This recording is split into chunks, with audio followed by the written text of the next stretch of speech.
What's going on, guys? Shaw here, and today in this video we are going to be doing something a little different. We're going to be taking a look at a very unique build for Brewmaster. It came up on stream last night. We were kind of joking around about the limits of Brewmaster self-healing and how we can possibly make it better without relying on a healer, of course. And at first we were kind of just like, just play Soothing Mist. And well, I thought it was like the most ridiculous, stupid idea in the world. Once I started playing with it, I just felt like I could make it work in some regard. So let's break down this build, how it's going to work. There's no way this is actually real. I'm just going to have fun making a video about some wonky ass healing build, but I hope you guys enjoy. If you do end up liking this video or have any thoughts about it or suggestions, let me know in the comments below. This build was super fun to play with. Let's dive in. The build revolves around the idea that we are actually running the Summon Jade Serpent statue. And let's quickly go over the talents, and I'm going to break down how this class works, or how this build will work in kind of a dungeon environment. Again, this was ridiculous.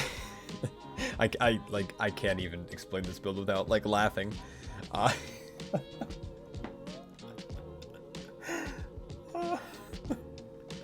This is so fucking stupid. Okay, so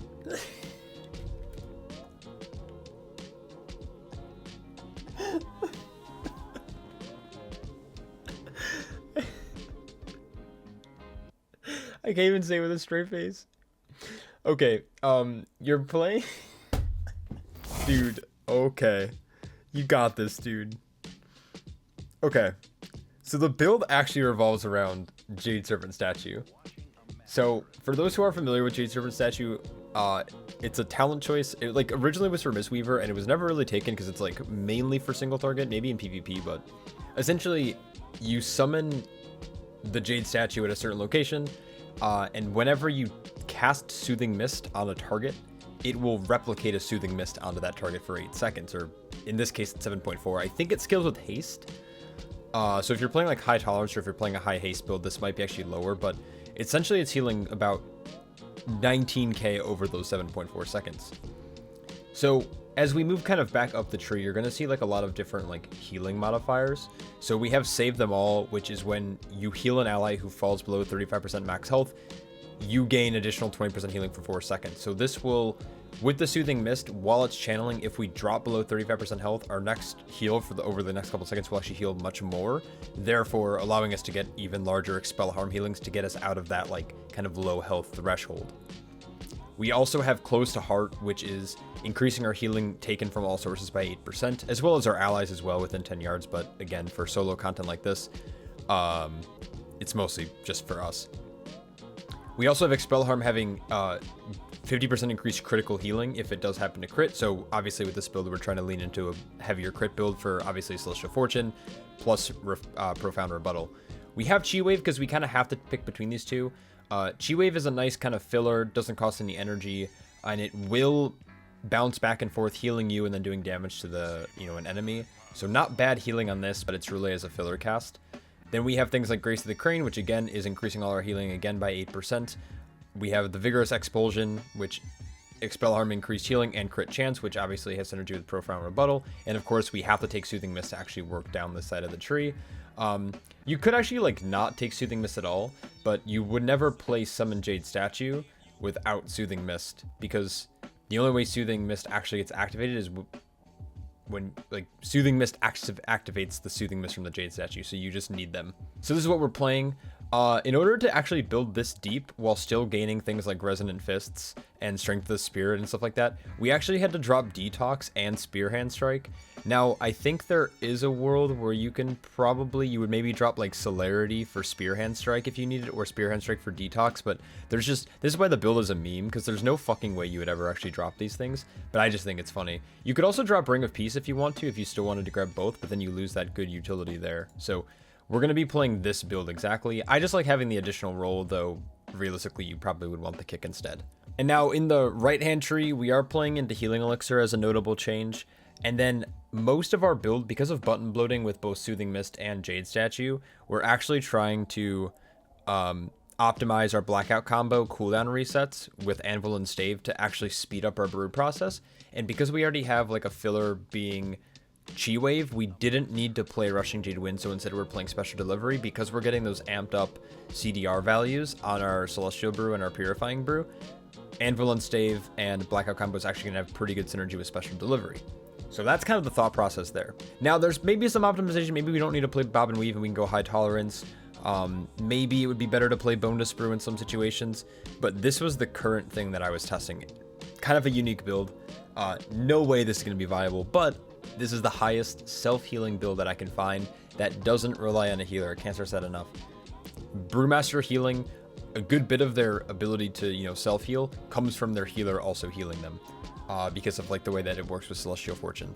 So in an environment like this, we definitely want to be able to actually, you know, pump healing into ourselves. So a few little nuances about this is that we kind of want to be able to rotate some of our CDs. So we have things like Diffuse, Dampen, obviously Fort Brew and Nizao. We're going to try to rotate through these CDs. And then the most important thing is how we're going to channel Soothing Mist. So we're obviously going to need to make sure that we're targeting ourselves, and we need to always make sure our statue is in line of sight.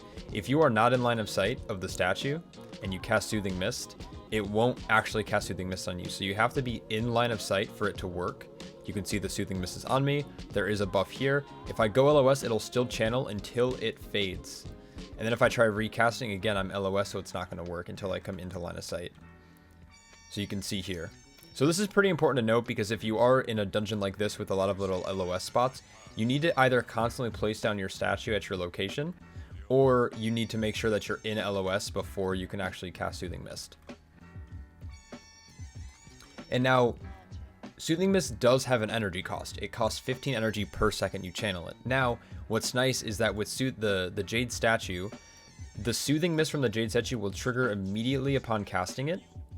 But if you notice my energy bar here, I'm actually not losing any energy. So we cast it and we move instantly, and it's going to cancel it. We can also do this by just hitting another ability, like Spinning Crane Kick, for example, to cancel the cast as well.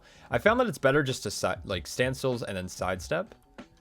Because if you are channeling this and then you try to go into a Spinning Crane Kick, there is a chance with low enough haste that it will trigger the first tick of that 50 energy, which is actually going to be pretty costly.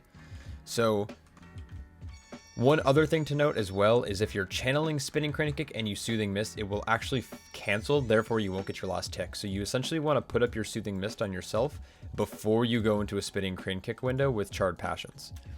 So those are all kind of the small nuances about it. A couple things that I fixed with this is it was kind of annoying having to manually place on the statue. So what I did is I set up a macro that actually just places it at my feet. You can do this by setting up, going to your macro tab, and it's just at player and then the spell name. So cast at player, summon Jade statue serpent, or fuck, holy words, summon Jade serpent statue.